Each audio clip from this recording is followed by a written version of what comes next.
I'm training my mind and my body and my spirit so it's all one, so I can handle what life is going to throw at me. Because the life I've lived, it throws a whole bunch at you. And if you're not physically and mentally prepared for that, you're just going to crumble and you're good for nobody. In times of suffering, what we do is we forget how hard we really are. Because that's what suffering is. Suffering is a test. That's all it is. Suffering is the true test of life. Is now where I'm at today.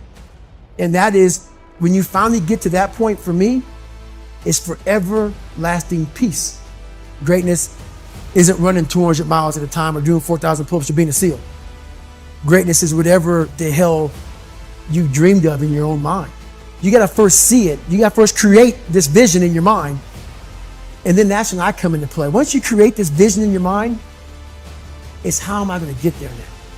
We are all great. No matter if you think you're dumb, no matter if you think you're fat, no matter if you are fat, no matter if you've been bullied, or no matter if you just got back from Iraq or Afghanistan and you have no legs or your arms or whatever, man, we all have greatness. You gotta find the courage. You gotta find the courage to put your Bose headphones on and silence the noise out of this world and to find it. That sets you apart from everybody else. The second you look at your phone, the second you turn the TV on, you're in a battle. I want to win the war in the morning. If you do something you don't want to do every morning, you're already giving yourself the proper self-talk to attack the people that don't like you, to attack your insecurities, to attack what the world's going to give you. I once had that mentality that no one understands what the I'm going through. And if you keep that mentality, you're going to stay in the same exact spot that you're in. Everybody's going through. So when people get this mentality of like, you don't understand me, you can throw a rock to someone that can understand you if they're willing to break themselves down and stop hiding. A lot of people understand you, but you got to stop hiding. And then this guy was in my mind. We suffer every day. It's what we do. We do stuff that sucks every day. So then when the suck stuff comes, you're ready for it. And that's how I started coming up. I just started being very uncomfortable. And now it's like just a way of life. What I realized is for me to become the man I wanted to become, I saw myself as the weakest person God ever created. But I never blamed God for anything he did to me. So I wanted to change that to be the hardest man ever created. Am I that? I don't know, but you had to have a goal. I learned how to control my adrenals. If you know how you get that fight or flight response when you get to move real quick? Yeah. And I started learning the mind a lot, how to get myself jacked extremely fast, like in a horrible environment when everybody's miserable. I learned how to really find strength in the misery.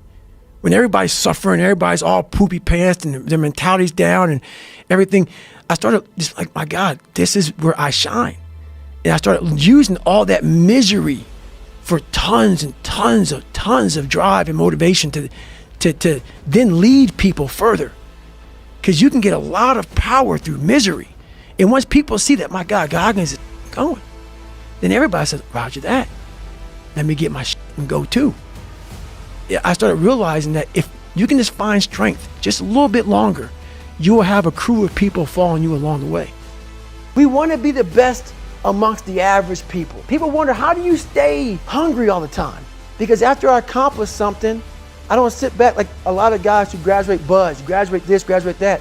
They get comfortable. They wonder why I'm getting weak, man. I don't know, I lost my edge. What's going on? Because once you hit the top of the mountain, guess what happened? I'm good. So you wonder why you're falling down now. Because once you reach the top of the mountain, you got to build another one. That's mediocrity. There's a lot of people in mediocrity who have a nice resume, but they're one-timers, man. They hit a one-time deal, they busted it open, got a lot of money, but they're good. You're mediocre now. These people go to the gym, they get big, they get jacked, they can run fast, but the only thing they're doing is they're coding over the mind. All you're doing is building a bigger, stronger quitter. Your mind hasn't gotten any stronger. So the second adversity comes, like, my God, I'm so fit. What's wrong? Your mind is still soft. Life beat me up bad. I was knocked out in the 12th round of a 15-round heavyweight bout. I was knocked out. But what happened was in the 12th round, when the challenger turned his back on me, I was getting up. And I got up and won the next 3 rounds. So that's my mind about Can't Hurt Me. I was hurt, man. Like literally, I had to overcome so much those first 26 years of my life. And I still do every day today. You know, it's not over. We're gonna get you through this. But the mentality of Can't Hurt Me is just that. Man, what's in front of you, man, you have to face.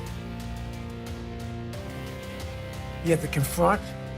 You have to overcome and move forward. So my father, you know, some of the kids that bullied me, my learning disabilities, all these things I went through in life, stuttering, had so many different issues, failing and failing and failing, I had to overcome them. Or they would have overcame me. Throughout this journey, I started becoming this new person.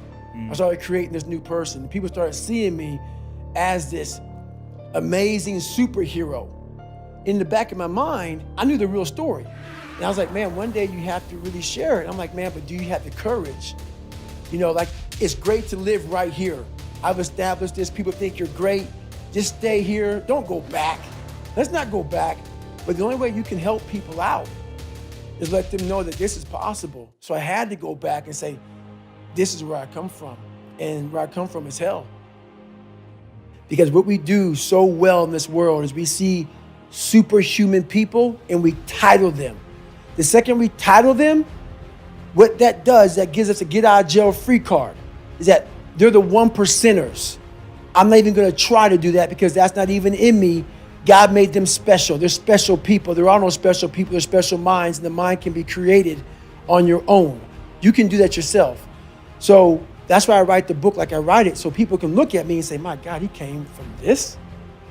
He had to overcome all of this? So I take away all the titles, even crazy, even the fact that he's superhuman. All those titles are now stripped away. But what's funny about that, you will have my book in your hand. You will read it in its entirety. You will hear the audio book, whatever you get. And by the time you get to chapter 9 or 10, you already forgot chapter 1, 2, and 3 of the hell I came through. That's how fast the mind wants to soften you up and say, this guy's just nuts. He's superhuman. That's how fast the mind, you already forgot what you read and you love the book.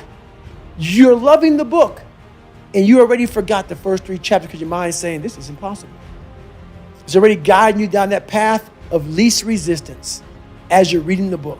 That's how powerful it is. So we got to constantly remind ourselves of, go back to chapter 1, 2, and 3. Always remind yourself of those chapters, of that you can also do this.